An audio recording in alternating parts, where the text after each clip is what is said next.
नमस्कार, एक बार फिर स्वागत है आपका आप ही के चैनल एजुकेशन बाय डॉक्टर शमा के इस नए संस्करण में। आज हम बात करेंगे लॉर्ड हॉस्टिंग की, जिन्होंने न्यायिक व्यवस्था को एक नया मोड़ दिया। उनके 1772 के प्लान की, उनमें कौन से ऐसे सुझाव थे जिसने न्याय व्यवस्था को एक नई ऊंचाई तक पहुंचा दिया, कौन सी अदालतें स्थापित की गई, इन सभी की चर्चा करेंगे आज की क्लास में। तो आइए शुरू करते हैं आज की class. Plan of Warren Hasting 1772 and अदालत सिस्टम। आज हम इसी चीज़ को डिस्कस करने वाले हैं कि कैसे जुडिशरी रिफॉर्म वॉरेन हेस्टिंग ने किया। अभी वॉरेन हेस्टिंग थे कौन? ये थे उस समय के हमारे ईस्ट इंडिया कंपनी के गवर्नर जनरल। कहानी शुरू होती है 18th सेंचुरी की, जब कंपनी ने के पास जो पहले के मद्रास, कलकत्ता, मुंबई टेरिटरी थी, उन्हें जो है बढ़ाया और नए क्षेत्र जिसमें बंगाल, बिहार, उड़ीसा शामिल थे, उन्हें अपने कंट्रोल में लिया। इन टेरिटरी को उन्होंने मुफ्यूसिल नाम दिया और यहाँ पर सबसे पहले 1772 में अदालत सिस्टम स्टैब्लिश करने का प्रयास किया। उस समय के गवर्नर जनरल वॉरेन हेस्टिंग ने एक नई प्रशासनिक व्यवस्था, एडमिनिस्ट्रेशन सिस्टम इंट्रोड्यूस किया और उसी के अंदर एक नया जुडिशरी सिस्टम भी आरंभ किया गया। इस सिस्टम के तहत उन्होंने सबसे पहले बंगाल, बिहार और उड़ीसा की टेरिटरी को अनेक डिस्ट्रिक्ट में डिस्ट्रीब्यूट किया। अब इन डिस्ट्रिक्ट्स में एक ईस्ट इंडिया कंपनी के ऑफिसर को नियुक्त किया, जिसे कलेक्टर नाम दिया गया, जिसका मेन काम रेवेन्यू को इकट्ठा करना था। इसी जुडिशरी प्लान के अंतर्गत उन्होंने 3 तरह की अदालतों को स्टैब्लिश किया। पहली कोर्ट स्मॉल कोज अदालत, दूसरी मुफ्यूसिल अदालत, तीसरी सदर अदालत। ये 3 तरह की अदालतें शुरू की गई। स्मॉल कॉज अदालतें मुफ्यूसिल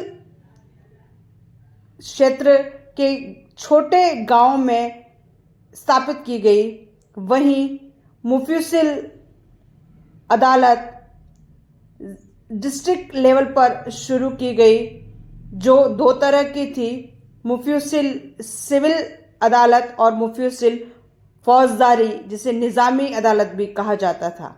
इसी तरह उससे हायर अदालत के रूप में सदर अदालत को स्टैब्लिश किया गया। ये भी 2 तरह की थी, सदर सिविल अदालत और सदर फौजदारी अदालत, जिसे सदर निजामत अदालत भी कहा जाता था।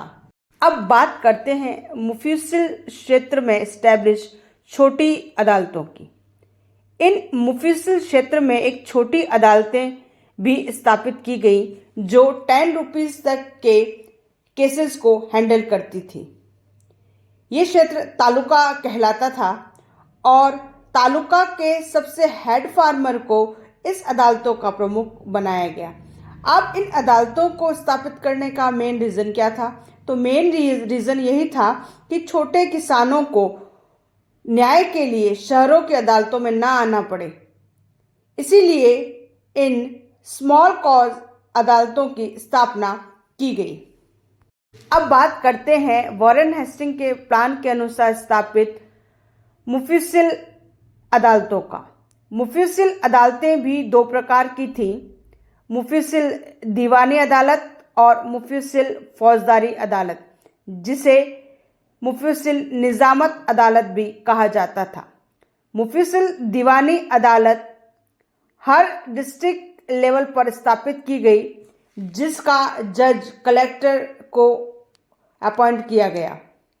उन्हें सभी प्रकार के सिविल मैटर्स को हैंडल करने का पावर था, चाहे वे रेवेन्यू से संबंधित हो, मैरिज से संबंधित हो। ये सारे मैटर्स जो है वो कलेक्टर के मुफस्सिल सिविल अदालतों में हुआ करते थे। इन्हें 500 रुपये तक के मामलों में सुनवाई का अधिकार था। दूसरी इसी श्रेणी की मुफस्सिल फौजदारी अदालतें थी, जिसे निजामत अदालत भी कहा जाता था। ये हर जिले में स्थापित की गई थी। ये क्रिमिनल मैटर्स को हैंडल करती थी। इनकी हेल्प के लिए काजी, मुफ्ती, मौलवी को अपॉइंट किया गया था, जो कानूनी जो मैटर्स होते थे, कानूनी जो लॉ होते थे, उन्हें इंटरप्रेट करने का काम करती थी। काजी व मुफ्ती फतवा या निर्णय दे सकते थे। यहाँ ये देखना महत्वपूर्ण है कि इनके सुपरविज़न का जो पावर था वो कलेक्टर को दिया गया था, ताकि इनमें करप्शन न हो और बिना भेदभाव के निर्णय दिए जाएं। ये मुफस्सिल फौजदारी अदालतें डेथ सेंटेंस से नीचे तक के जितने भी अपराध होते थे उनकी सुनवाई किया करती थी। मुफस्सिल अदालत के ऊपर की अदालत को सदर अदालत कहा जाता था। वॉरेन हेस्टिंग के प्लान 1772 के अनुसार मुफस्सिल अदालत के ऊपर सदर अदालत नाम की संस्था की स्थापना की गई। सदर अदालतें भी दो तरह की थी, सदर दीवानी अदालत और सदर फौजदारी। सदर दीवानी अदालतों में जज के रूप में गवर्नर एंड काउंसिल के सदस्यों को अपॉइंट किया जाता था।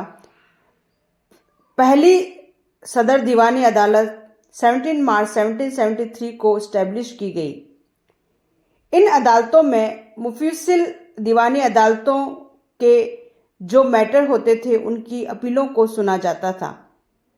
इसके अलावा यहाँ पर 500 रुपये से अधिक जो राशि थी उसके मामलों को भी सुना जाता था। अब यह है कि यहाँ पर अपील का टाइम पीरियड क्या था, तो मुफस्सिल सिविल अदालत के मैटर्स के निर्णय के 2 महीने के भीतर सदर दीवानी अदालतों में अपील की जा सकती थी। हर अपील पर 5% चार्ज कोर्ट ऑफ फीस ली जाती थी। बात करते हैं सदर निजामत या फौजदारी अदालत की। यहाँ भारतीय जजों को नियुक्त किया जाता था, जिसे दरोगाए अदालत कहा जाता था। इन अदालतों को असिस्ट करने के लिए चीफ काजी, चीफ मुफ्ती और चीफ मौलवी की नियुक्ति की जाती थी। ये सारा अपॉइंटमेंट नवाब द्वारा किया जाता था और जिसके लिए गवर्नर से सलाह ली जाती थी। इन अदालतों में मृत्यु दंड, डेथ सेंटेंस तक के मामलों की सुनवाई होती थी और निर्णय दिया जाता था। डेथ सेंटेंस के मामलों में अंतिम निर्णय नवाब द्वारा ही किया जाता था। इन अदालतों का सुपरविज़न गवर्नर एंड काउंसिल द्वारा किया जाना तय हुआ इस प्लान के अनुसार, ताकि यहाँ भ्रष्टाचार को रोका जा सके। सारी सुनवाई खुली अदालतों में होती थी और ये जितनी भी 3 तरह की अदालतें थी, यहाँ 12 ईयर्स से पुराने मामलों को नहीं सुना जाता था। डिस्ट्रिक्ट कोर्ट के जितने भी दस्तावेज होते थे वे सदर अदालतों को भेजे जाते थे।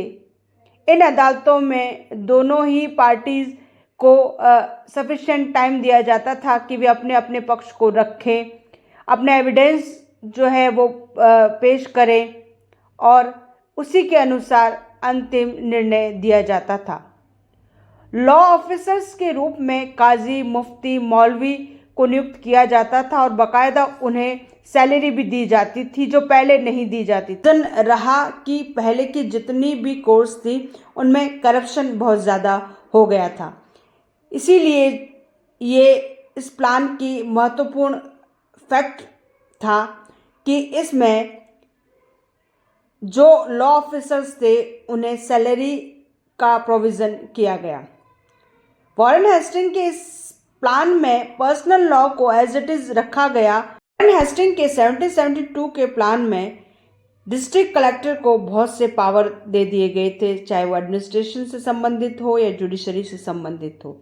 तो कहीं ना कहीं वॉरेन हेस्टिंग भी इस बात को जानते थे कि कलेक्टरों के करप्ट होने की संभावनाएं बढ़ जाएंगी।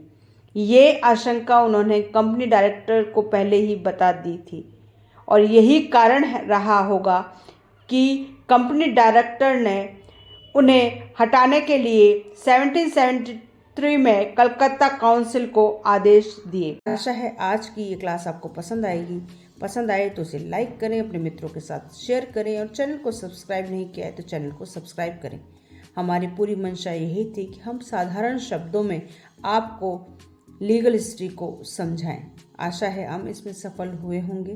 सफल हों तो आप कमेंट अवश्य करें, अपने मित्रों के साथ इन क्लासों को शेयर करें और चैनल को सब्सक्राइब नहीं किया है तो चैनल को सब्सक्राइब कर दें। फिर मिलते हैं नए विचार नई क्लास के साथ। तब तक के लिए अनुमति दीजिए डॉक्टर शर्मा को। शुक्रिया।